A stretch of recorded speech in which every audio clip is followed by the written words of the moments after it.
ए रूपा ऐसे उदास होकर बैठ जैसे तोर मरद के लकवा मर पोलियो पोलियो कौना मरद के मुकेश राय छोटू लखवा के सब तू कहां चल जा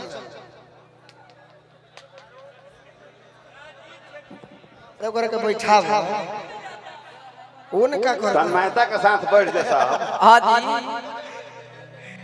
तनी देखो ही बाबा जगदम्बा चाचा भाई देखो तो गीत कैसन एगो नया कैसन एगो लइका हां लइकी से कहता के रे पगली का कह ते बताओ कि तोरा का भइल बा का भाई बोल कि तोरा का भइल बा बोल का भाई बोल हम ना बताए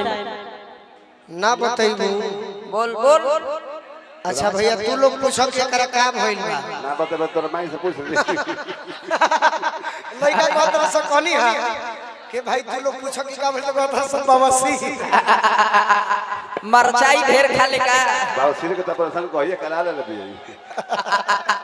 चिर फार ये तो ट्रेन वाला कहानी हो गई दोसर चीज भइल है ये तो ट्रेन वाला कहानी हो गई हां जी मरद मेहरारू बैठो रहल तो कहने करे पगली तुम्हें कहां दर्द है कहले कि यहां ओ ठीक हो जाएगा ठीक हो जाएगा और कहां दर्द है यहाँ तो यहां ठीक हो जाएगा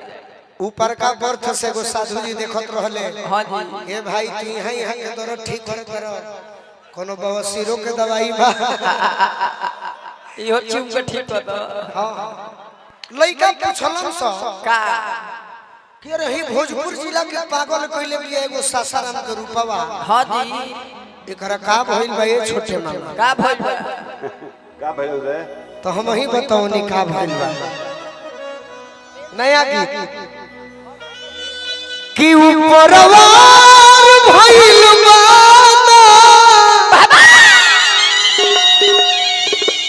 अरे बुखार भइल बा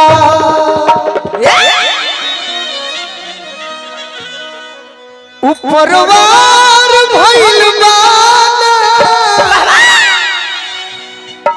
बुखार भइल बा किए हो अरे छौड़ी से पूछो एकरा प्यार भइल बा ए हो छौड़ी से पूछो एकरा प्यार भइल बा ऊपरवार भइल बा बुखार भइल बा ऊपरवार भइल बा बुखार भइल बा ऊपरवार भइल बा बुखार भइल बा ना ऊपरवार भइल बा हां जी ना बुखार भइल बा ना जाने को होखे त गोलू राजा से जाने हां जी लीवर से खइस न किए हो वाह वाह अरे छौड़ी से पूछो एकरा प्यार भइल बा ए हो छौड़ी से पूछो एकरा प्यार भइल बा जा भइल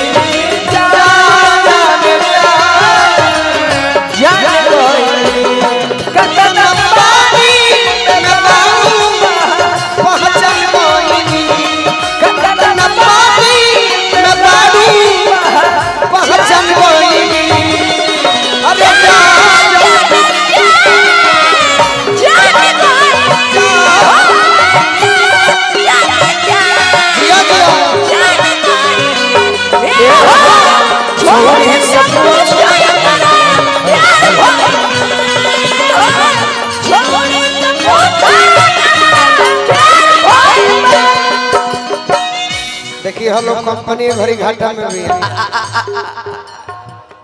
दशहरा में भैया सब कलाकार जितना भारत देश के भोजपुरी के गवैया बड़ो क्रिया खा के कहतनी मंच पर ई बात राकेशो भैया कही हो सभे कमाई चाहेला जेकर जौन बिजनेस बा लेकिन अब की दशहरा 200 दिन हमारी रिश्तेदारी में गइल बा और संबंध में गइल बा उससे हमारा दुख भी नहीं है का है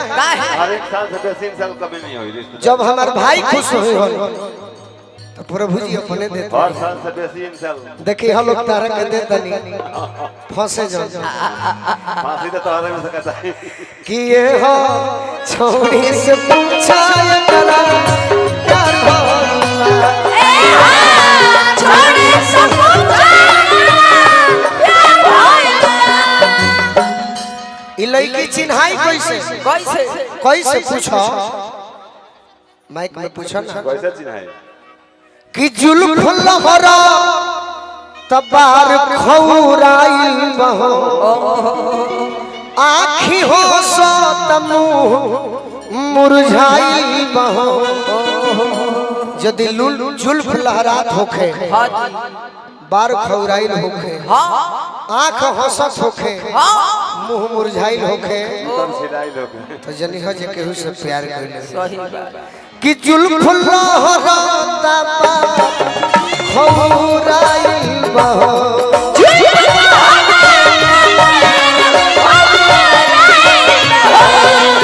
आँखी हो सत मुँह मुरझाइल बहो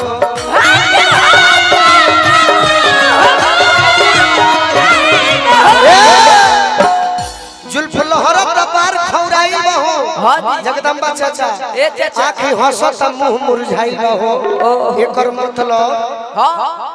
कि दिलदार सोंगरा गुलजार भइल बा दिलदार सोतेरा कुल जात भइलबा दिलदार सोंगरा गुलजार भइल बा ये हो छोड़ी से पूछो एकरा प्यार भइल बा छोड़ी से पूछो एकरा प्यार भइलबा छोड़ी से ए भाई बाबा भास्कर प्रियंका जी आओ आओ तेरे के हम बोला नहीं तू नहीं हो कहाँ तने देर में खत्म कर के निकल दी हली बेल्टवा खोल बड़ा बड़ा सब बुझा 2 घंटा के बेल्टवा खोल आओ प्रियंका बड़ी सुंदर गावेलू प्रियंका भास्कर बड़ी सुंदर गावेली प्रियंका हमार कि ये हो छौड़ी से पूछा एकरा प्यार भइल बा छोड़ी से पूछो एकरा प्यार भइलबा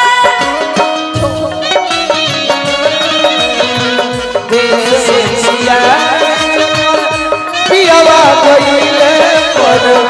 देश सुनाई होला ससुरा सनी